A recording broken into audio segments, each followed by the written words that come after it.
Okay guys, so magandang hapon, alas 3 ng tanghali. Ngayon ay August 9. So mapansin nyo meron tayong cucumber dyan. Tinanim natin yan nung July 31. Ito transfer ko na kasi yan dito, tas ito pure coco peat.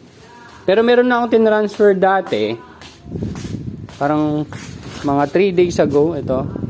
So lupa naman to, pero yung pinanggalingan yan coco peat. So, inilubog ko na yung coco peat dyan sa lupa. Lupa yan. Tapos dito meron tayong kale. Yan. Pero kasi yung kale daw, nakaka-attract ng whiteflies eh. Kaya, ewan ko nung mangyayari dito. Pero, bahala na. Tingnan natin kung ano magagawa natin. So, yan. Ito yung cucumber na una nating na-transplant. So, ito naman, nabanggit ko sa inyo dati, ito, in-sterilize natin to, ibinabad sa calcium nitrate. Tapos, nabanggit ko na baka kailangan ko pang pakuluan ulit. Hindi na. Wala rin naman ako nakita mga kakaibang insekto na nasa loob nitong coco peat nung tinignan ko ngayon. Kaya, i-direct na lang natin dyan yung pag-transfer. Hindi na natin siya in-sterilize ulit. Although, sterilize na siya mga more than a week ago. So, yan. So, kunin ko lang to. Mahirap kasi kung isang kamay lang gagawin ko. Pero, yan. Kukunin ko lang naman yung siya dyan sa loob. Tapos ito transfer ko doon. Pakita ko na lang pag na-transfer ko na. Wait lang. Okay. So hindi naman siya ganoon kahirap tanggalin kasi maluwag lang naman yung pagkakalagay ko ng coco peat. Pero makita niyo yung ugat na sa pinakailalim na. Palabas na siya. So ilang days pa lang to. More than a week. Less than 2 weeks pa lang to. Siguro mga 10 days. Kasi July 31 tapos August 9 ngayon. So ayusin ko lang kasi nakabaliktad eh. Wait lang. Okay, so ayan, ilagay ko na. So, ilulubog lang natin siya ng kaunti. Ayan. Tapos, dyan na siya lalaki. Ayan. So, since kaka-transplant ko lang sa kanya, siguro dito na muna siya. Sa medyo lilim. Pero pwedeng i-direct ako na doon. Hapon na naman eh.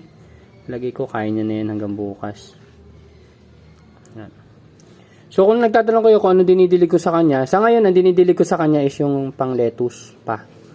Meron pa naman siyang cotyledon dyan. Muna siya kumukuha ng parang pinaka-main nutrient niya. Pero, yun nga, pag tagal-tagal, ang ididilig na natin sa kanya is 2.0 easy.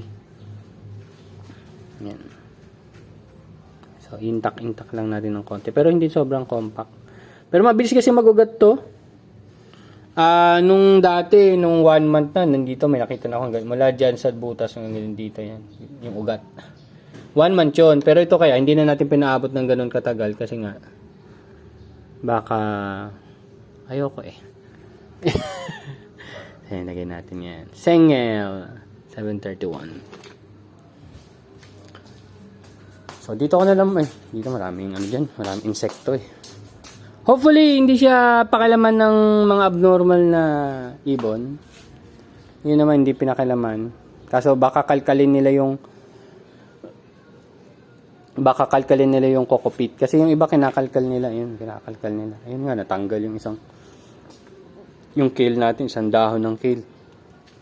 Kinuha na nila yung cotyledon, kinuha pa nila yung dahon. Ayun ako, mga ibon. Paano kayong gagawin ko? Makatakpan ko muna siya ng takpan muna natin siya ng ito kung saan siya nanggaling. Wait lang. Ito, inagasan ko lang ng konti. Takpan na lang muna natin siya. Yun, takpan ko na rin siguro yun. Ito rin muna. Habang hindi pa sila masyadong lumalaki. Maliit pa naman sila eh. Yun lang. Medyo, yun nga, problema ko ngayon din itong mga ibon. Kaya, diba lang, discuss ko naman dun sa isang video yun eh. So, ayan, okay na. Antayin na lang natin siyang lumaki. And, maaabutan niya na walang tanim dito. So, sila lang muna ang alagaan ko habang inisip ko pa yung dapat natin gawin dito sa taniman natin. Yun lang muna. Thank you very much and see you next update. Bye-bye.